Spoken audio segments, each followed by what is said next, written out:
আসসালামু আলাইকুম। আবারও হাজির হয়ে গেলাম নতুন আরেকটি ভিডিও নিয়ে। আজকে আমি আপনাদেরকে খুবই সহজ নিয়মে আমরা কিভাবে গ্যাসের চুলায় বারবিকিউ তান্দুরি চিকেন তৈরি করতে পারি সেই জিনিসটাই আজকে আমি আপনাদেরকে দেখিয়ে দেব। সম্পূর্ণ ভিডিওটা দেখেন, আপনাদের অনেক উপকারে আসবে। গ্যাসের চুলায় তান্দুরি চিকেন তৈরি করার জন্য আমি এখানে চিকেনের 4টা লেগ পিস নিয়ে নিয়েছি। প্রথমে চিকেনের লেগ পিসটাকে খুব ভালোভাবে পানি দিয়ে ওয়াশ করে নেওয়ার পরে তারপরে আমি এখানে কিন্তু চিকেনের লেগ পিসের ভিতরে পর্যন্ত যেন মশলা যায় এজন্য আমি কিন্তু নাইফের সাহায্যে ছোট ছোট করে কেটে দিয়ে দিয়েছি।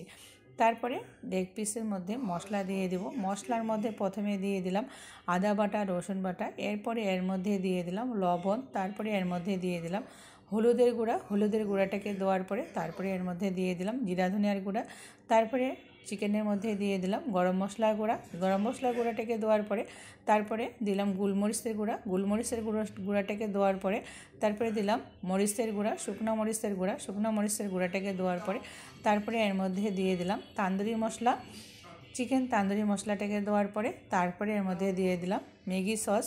ম্যাগি সস এখানে 1.5 চামচে দিলাম। তারপরে সয়া সসটাকেও 1.5 চামচের মধ্যে দিয়ে দিলাম। তারপরে ওয়েস্টার সসটাকে 1 চামচের মধ্যে দিয়ে দিলাম। তারপরে চিকেনের ভিতরে একটা দেবেন গন্ধ থাকে, এই গন্ধটাকে দূর করার জন্য এখানে দিয়ে দিলাম ভিনেগার 1 চামচের মধ্যে দিয়ে দিলাম। তারপরে এর মধ্যে আমি কর্নফ্লাওয়ার দিয়ে দিলাম। কর্নফ্লাওয়ার এখানে 1 থেকে 1.5 চামচের মতো দিয়েছি, খুব বেশি দিই নেই। তো কর্নফ্লাওয়ারটাকে দেওয়ার পরে তারপরে এর মধ্যে দিয়ে দিচ্ছি সরিষার তেল। চিকেনটা যেন শুকনো শুকনো হয়ে না যায় এজন্য সরিষার তেল এখানে 1 চামচের মতো দিয়ে দিলাম। সরষের তেলটাকে দেওয়ার পরে তারপরে আমরা সমস্ত জিনিসগুলোকে একসাথে খুব ভালোভাবে ম্যারিনেট করে নেব।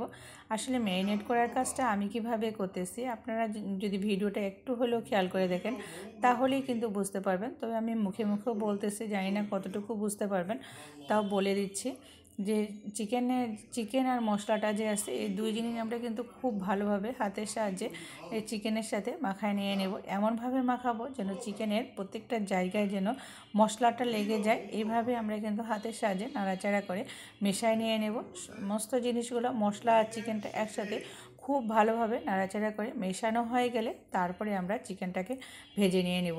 আপনারা চাইলে 1 থেকে 1.5 ঘন্টা আপনারা রেস্টেও রাখতে পারেন। চিকেন ম্যারিনেট করার পরে চিকেনটাকে 1 থেকে 1.5 ঘন্টা রেস্টেও রাখতে পারেন, তারপরে চিকেনটাকে ভাজবেন, তাও হবে। তো আমি কিন্তু সরাসরি ভেজে নিয়ে নিচ্ছি।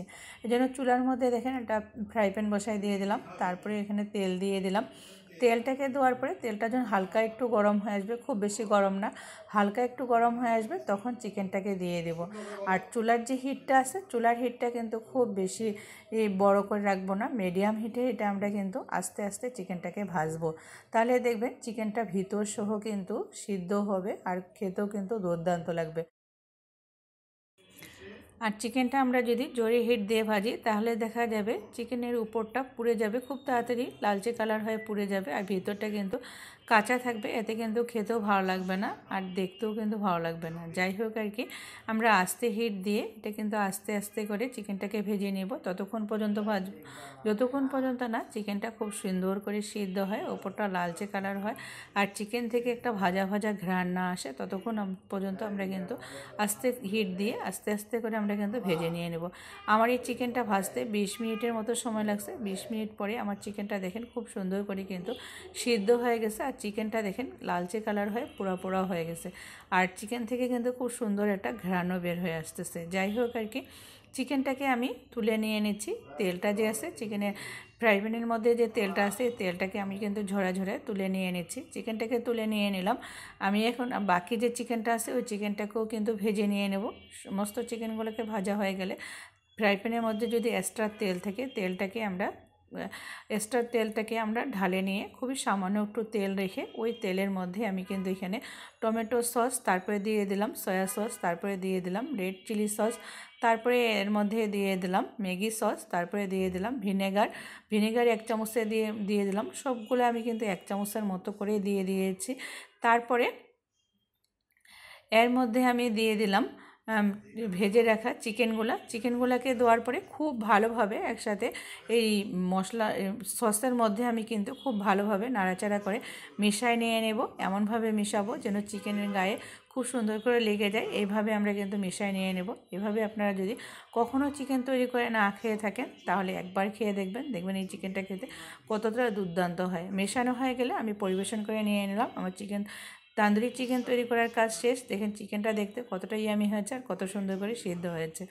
যাই হোক আর কি, আমার চিকেন তৈরি করার কাজ আপনাদের কাছে যদি ভালো লাগে থাকে আর একটু হলেও উপকারে এসে থাকে তাহলে